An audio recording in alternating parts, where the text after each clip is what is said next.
Welcome back from Personality of the Week. Now, I have an interesting guest, our second conversation, an interesting guest you would like to meet, as what we'll be discussing is the rains, flood, and cold weather. I have a sanitarian in the person of Tina Imole. I hope I pronounced that well. Yeah, Welcome to the studio. Thank you so much. Thank you for having me. All right, so we're discussing the rains, flooding, and cold weather. You know, yearly the rains come, but this year, the rains come with flooding. But this year, Abuja was projected to have below average rainfall. But I don't understand what's happening. It seems to be, reverse seems to be the case. Tell us what's happening. Okay, I want to say what's happening is as a result of climate change. Okay. You know, the song or the campaign around climate change has been on, but people don't seem to take it seriously. But the reality is on us now.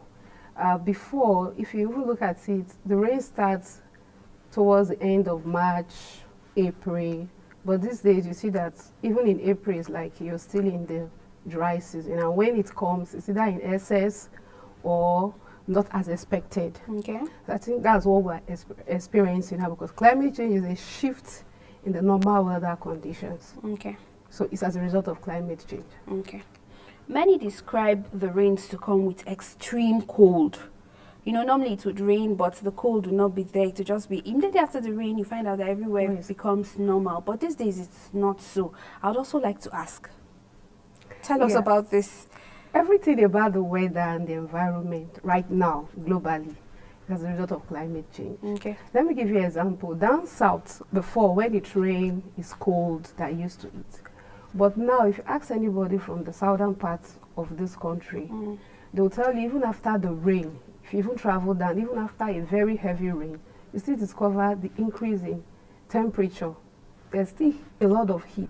But the reverse seems to be the case for us here in Abuja. Okay. From the normal, just cozy, enjoyable cold weather to an extreme cold weather. So it's all around climate change. Like I said earlier, it's a shift from weather condition or a rise in temperature. So that's, in summary, just in a layman term, that's climate change. That's climate change. So what we're experiencing now is a result of climate change.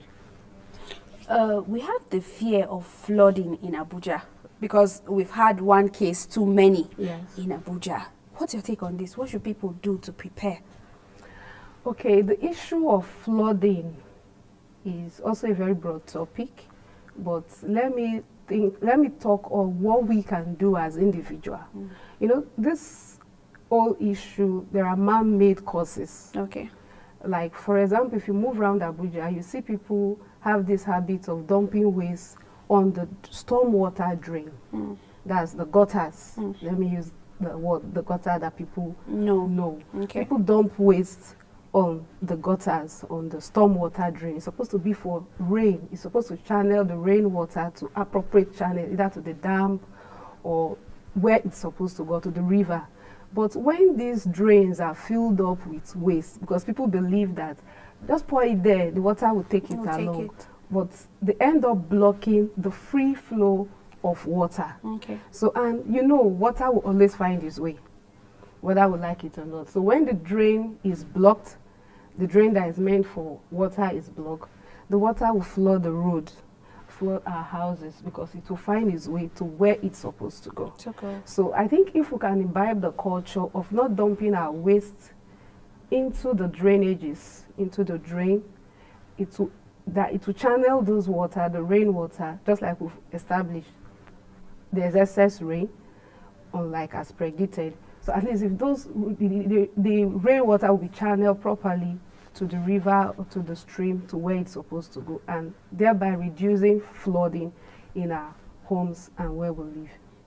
We've heard so much talk about climate change.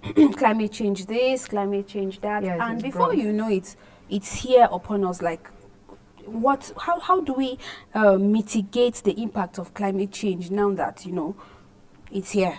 It's not something we're talking about again. Looking at is like 75% of causes of climate change as a result of human activities, industrialization, deforestation, including our daily activities of blocking the drains with waste, improper waste management and all the rest, emissions, gas flaring and all that. All these are causes of climate change. Okay. Now, what do we do to mitigate this climate change? I always like talking about what we can do, because we are quick to call on the government to do something. Yes, the governments have a lot to do, no doubt about that. But we also, in our little corners, also have a lot to do. Let me talk on deforestation. In most cases, it is not the government that falls those trees. It is we. We use it for firewood, we use it for our houses, different things. So, how many trees have you planted comparing to the one you have fallen? So I know there are laws. Abuja Environmental Protection Board have laws on tree falling in Abuja, but people still fall trees. Park and Recreation, Ministry of Environment, the laws are there. That's a part of the government. But we still fall trees. And it's supposed to be when you fall a tree, you plant 2 or 3. But we don't do that. Oh, we want to build our houses. We fall the whole trees, acres of land, and it goes away. Remember, these trees absorb the carbon that we emit. So when the trees are not there to absorb it, what happens? The impact comes back on us. So if we can start planting trees, just as little as planting trees, you can start by planting economic tree in your compound where you live. Plant flowers, plant orange, plant mango. Those trees that are economic tree that you also benefit from. So you don't just plant any tree that you feel, oh, it's just for planting sake. Plant those trees that are of benefit to you. And this will also help to mitigate the impact of climate change. Okay. With all of this that you have said, what adverse effects must we get prepared for? Because we're doing a lot of damage to the environment. Yes. Like I said, I have a slogan that is what you give to the environment gives back to you. So if you take care of your environment will take care of you. If you plant trees, your environment is clean, you are involved in your sanitation exercise, not just in your company, your neighborhood, your environment will be serene and healthy. Now, some of these effects, there will be increase in different diseases or sickness that may not even have answers to as a result of flooding or climate change. We have issue of sunburn, different type of skin rash, and this will also impact on workers in the hospital. Definitely. Because they will have to work extra hours. So flooding, like we've mentioned too, are also impact of climate change. So I think we should start preparing for all this, to mitigate all this.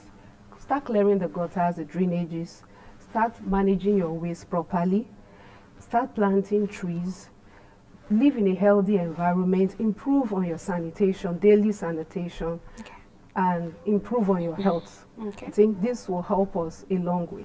Okay. So just before you go, you know that as human beings, we cannot survive without food. Yeah.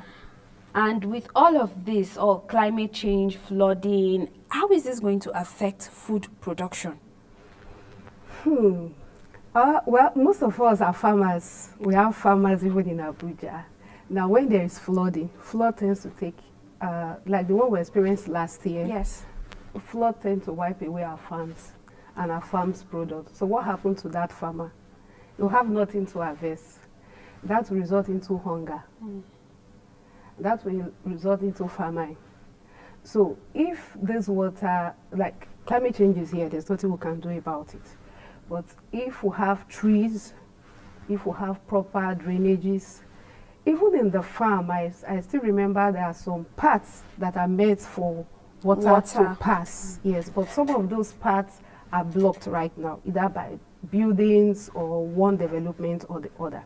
So if those paths are created, we can see severe farms because there might be rise in sea level. So if those paths are created for the water to pass, we can see severe farm and still get our harvest. Even if not 100%, but we'll get something. Okay. Thank you so much, our sanitarian in the house, Tina Imole. I don't want to call the other name because... So you don't bite your tongue. All right. And happy Democracy Day. It feels good Thank you. to be in Nigeria at this period of time. Definitely. Thank you. Thank you for having me. All right. We have been conversing with Tina Imole, and she has told us a lot. Climate change is here, and we must do things that would help us so we avoid flooding. Now, good morning, Abuja. We'll continue with this money-saving tips. We all need to save money. It's the time to save money. So, money-saving tips